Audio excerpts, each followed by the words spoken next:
새벽이라는 이름을 가진 ORB-01 아카즈키는 기동사 건담 시드 시리즈에 등장하는 기체로 건담기에 나오기만 하면 주목을 받는다는 황금빛 기체입니다. 작중에 등장하는 오부 연합수장국이 비밀리에 개발한 시작형 모빌스로 극중에선 카가리 유라 아사와 무, 라, 프라가가 탑승하며 TV판과 극장판에서 최강의 방패라는 이름에 걸맞는 대활약을 합니다. 머리에 있는 블레이드 안테나 왼쪽에는 알바라고 적혀있는데 알바는 아르바이트는 당연히 아니고요. 이탈리아어로 새벽이란 뜻이죠. 아카즈키도 새벽이란 뜻이니 새벽 건담이라 불러도 되려나요?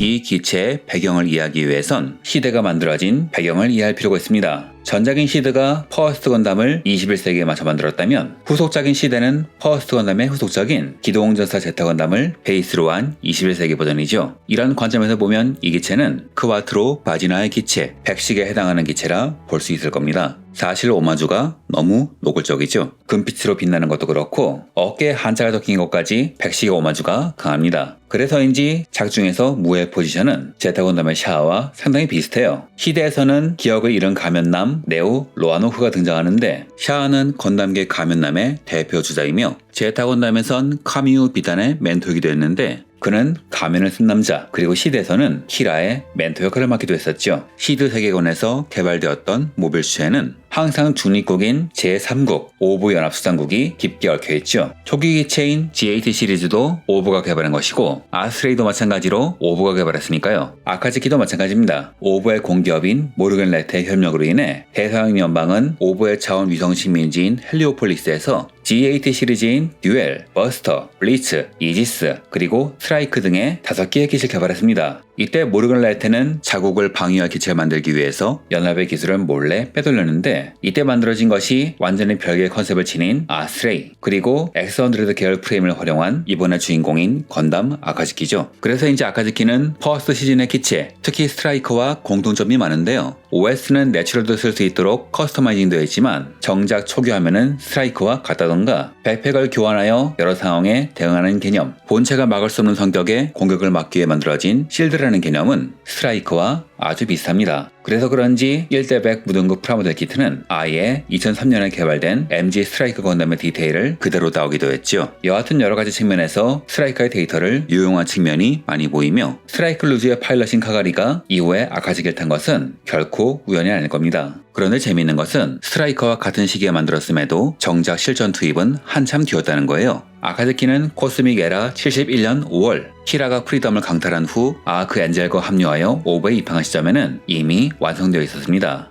하지만 정작 소편에서 첫 등장하죠. 기체는 완성되어 있었지만 특수 병장과 이를 활용하는 전용 OS, 그리고 아카즈키의 핵심 장비인 야타노 카가미가 미완성인지라 실전 투입은 불가능했고 무엇보다 기체의 가격이 너무 비싸서 양산이 불가능했으니 실전에 투입되는 것이 상당히 늦어진 겁니다. 사실 냉정하게 말하면 급작스럽게 소편을 기획하면서 생긴 끼워 맞추기 설정이겠지만요. 아카즈키는 기체 가격이 아니라 장갑 비용만으로도 M1 아스트레이 20대 분의 가격이라고 하네요. 그러니 M1 아스트레이가 제식 기체가 된 걸 테고 카가린 아카즈키가 아니라 스트라이크 루즈를 타게 된 겁니다. 이후 프로토타입 아카즈키는 섬에 복원되지만 모르겐 레테사의 직원들은 극비리에 계속 개발을 이어갔고 결국 코스믹 에라 73년 2년이 지난 시점에서 오브의 이념을 상징하는 기체로 완성됩니다. 타국을 침략하지 않는다. 타국의 침략을 용인하지 않는다. 그리고 타국의 분쟁에 개입하지 않는다는 오브의 이념이 아카즈키란 기체에는 그대로 도입되었죠. 무적의 방패라는 특성으로 말이죠.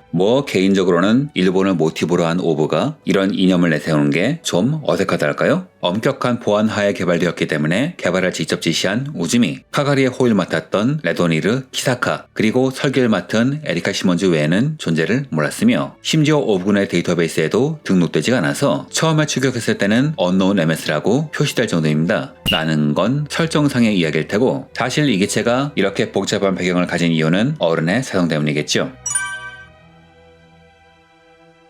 시드 시리즈가 굳이 설정을 추가한다기보다는 재미를 위해서 설정을 희생한다고 감독이 스스로 말할 정도라 팬들은 설정에 집착하는 게 아니라 어떻게 설정을 바꾸는지를 더 즐기는 상황이랄까요? 이게 우주세계와의 차이점이라 할 수 있겠죠. 코스믹 에라 71년 6월 오브는 오브 해방 작전으로 인해서 대서양 연합에게 점령당합니다. 이때 가족을 잃어버린 소년이 시대의 주인공인 신 아스카인데요. 이후 코즈믹 에라 72년 3월 10일 유니우스 조약 체결 전까지 연합은 직접 오브를 관리하고 있었죠. 즉 이 말은 연합은 9개월 동안 오브를 점령하면서 이런 기체가 있었다는 것을 몰랐다는 이야기인 겁니다. 이는 대표적인 설정 파괴로 꼽히는데요. 이를 무마하기 위해서 비밀리에 개발했다는 설정을 끼워놨지만 이러면 9개월간 찾아내지 못한 연합의 무능함이 더 부각되게 되죠. 또한 성능도 한몫하는데요. 이 기체는 퍼스트 스테이지의 프레임을 바탕으로 하고 있는데 9개월간 점령당한 상황에서 뭔 수로 개량을 했는지 몰라도 세컨드 스테이지의 기체들에 비해서 결코 밀리지 않습니다. 게다가 당대에는 찾아볼 수도 없던 고성능 병장도 있는데 이게 야타노 카가미라 이름 붙여진 장갑이죠. 야타노 카가미, 야타의 거울은 일본 창세 신화에 나오는 삼신기 중 하나로 황금빛의 특수 장갑으로 직격된 빔을 굴절시켜 적에게 반사하는 기능을 갖고 있습니다. 모빌 슈츠의 빔 라이플은 물론이고 전함의 빔포까지 반사할 수 있으며 반사하는 데서 끝나는 게 아니라 반사한 빔으로 적을 공격할 수 있죠. 말 그대로 공방일체의 기술이라 할 수 있겠습니다. 다만 특성상 실탄 변기에 강한 페이즈 시프터 장갑과 병행원한 것은 불가능하므로 실탄이나 실체검은 무력화할 수 없는데 작중에선 빔사벨, 빔 부메랑도 무력화하지 못하는 모습이 나옵니다. 빔격 투무기와 빔 사격 무기의 차이점으로 인한 것인지 아니면 단순히 연출 및 설정 오류인지는 아직까지 확실하지가 않네요. 여하튼 건담기에선 쳐다보기 힘든 빔 반사 장비 되겠습니다.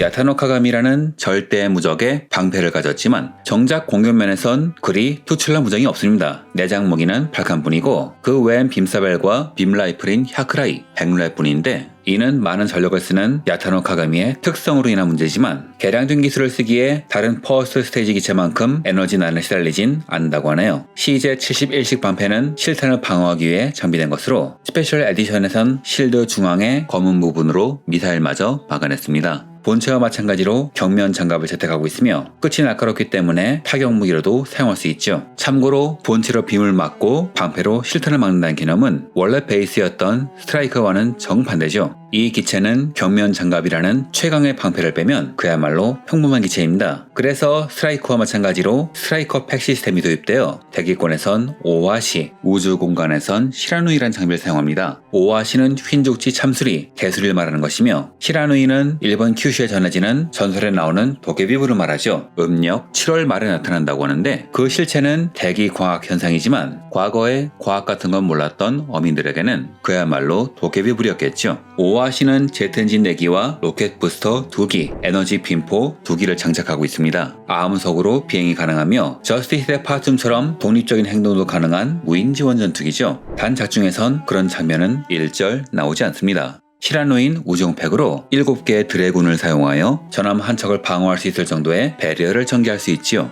이 둘은 이 기체의 화려함을 더해주는 화룡 점정이기도 하지만 C대의 설정 파괴의 원흉이기도 한데요. 아카즈키는 GAT-X 시리즈와 마찬가지로 핵 엔진이 아니라 배터리를 사용합니다. 그런데 메시아 공모전에 참가한 다른 기체들은 전부 핵 엔진을 쓴단 말이죠. 이런 상황에서 아카즈키가 동등하게 활약하는 것이 사람들에겐 어색하게 보이는 거죠. 개중엔 오버의 배터리 관리 기술이 발전했다는 의견, 페이즈 시프트 장갑을 쓰지 않으므로 배터리에 여유가 있을 것이라는 의견, 양자 통신으로 드라군을 제어하는 시라누이가 배터리만으로 버틸 수가 없으니 몰래 핵 엔진을 넣은 것이란 의견 또한 존재합니다만 현재까지 감독은 일절 코멘트가 없습니다. 성격상 후속편에 아카츠키가 또 나오면 툭 하고 던질지도 모르겠군요.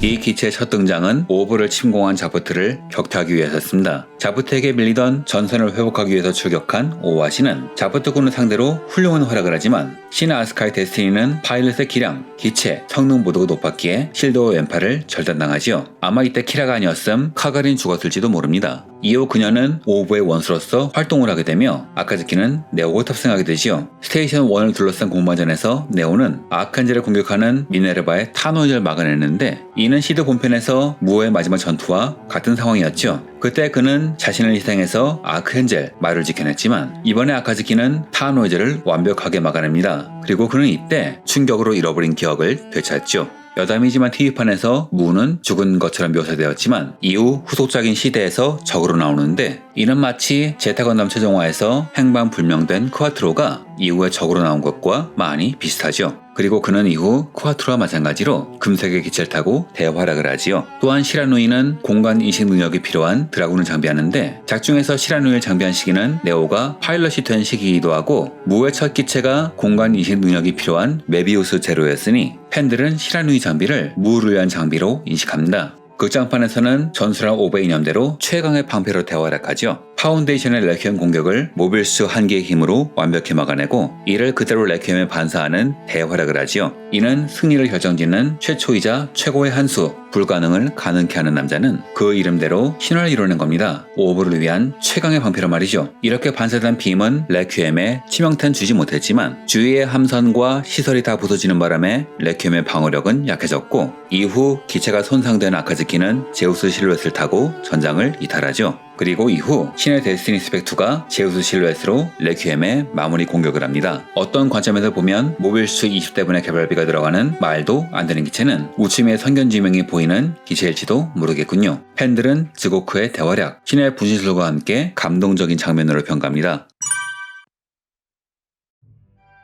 플라스틱 표면에 깔끔하게 금속 방막을 입히는 것은 상당히 어려운 기술이죠. 프라모델의 표면을 고르게 하고 수지를 알맞게 분포해야 하므로 기술력이 아주 중요하며 무엇보다 단가가 올라가기 때문에 가격도 올라가는데 아무래도 완구인지라 가격을 올리는 것은 아무래도 부담스럽겠죠. 그래서인지 HG 임펄스 건담의 가격이 1,500엔이었는데 아카즈키는 무려 2,400엔이었죠. 게다가 오아시아 시라누이가 각각 따로 발매되어서 팬들에게 스트레스를 줬는데 정황상 따로 팔아도 상품성이 있다고 판단했거나 둘 다 넣어버리면 가격이 3,000엔을 넘을지도 모르니 이렇게 할 수밖에 없던 게 아닌가 합니다. 지금이야 반다이가 슬금슬금 가격을 올려서 3,000엔 넘는 HG가 상당히 익숙하지만 아무래도 2000년대 초반엔 좀 부담스러웠겠죠. 문제는 작품 준비 기간이 너무 촉박했던 탓인지 당시 시대 키트들은 그리 좋은 품질이라곤 할 수 없었는데 이 킷도 마찬가지지만 부금이 되어서 그런지 디테일이 부족하다는 점이 상대적으로 덜 드러나죠. 무등급은 오아시아 시라누이가 같이 들어있는 데다가 디테일을 2003년에 발매된 명품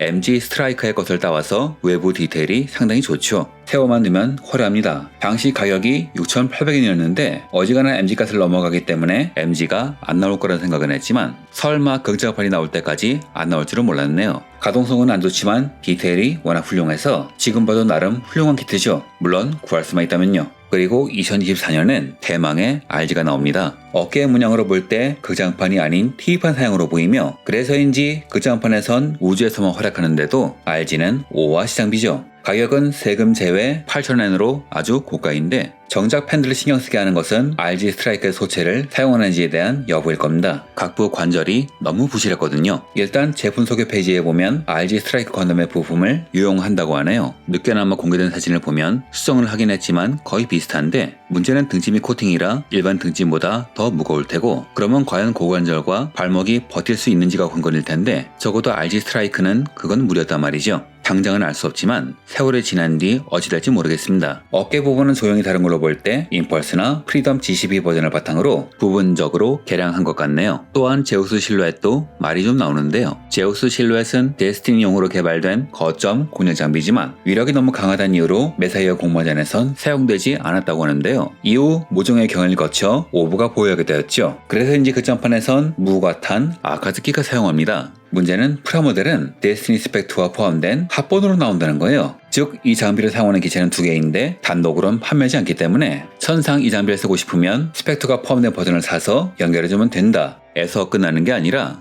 한정으로 발매된 시라누이 팩을 사서 여기에만 동봉된 조인트 파츠로 연결을 합니다. 즉 아카즈키 제우스 실루엣을 재현하기 위해선 세금 제외 19,200엔을 들여야 가능하다는 얘기죠. 물론 제우스 실루엣이 우주용 장비니 시라누이 팩에 넣는 게 맞기는 좀 한데 말이죠.